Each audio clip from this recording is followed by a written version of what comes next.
Hello friends, welcome to TrendTechGuides. Today I'll show you how to add outline to text in Canva. So let's start.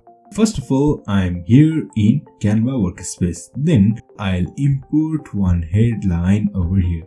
Okay, here is one headline. Then I will try something like I am the best. Over here you can see I have written I am the best. Then I'll simply change its color by going to text color and selecting black. You can see this is our text for which I am to add outline. Then first of all I'll go to this effects and select outline. Over here you can see our outline is already created.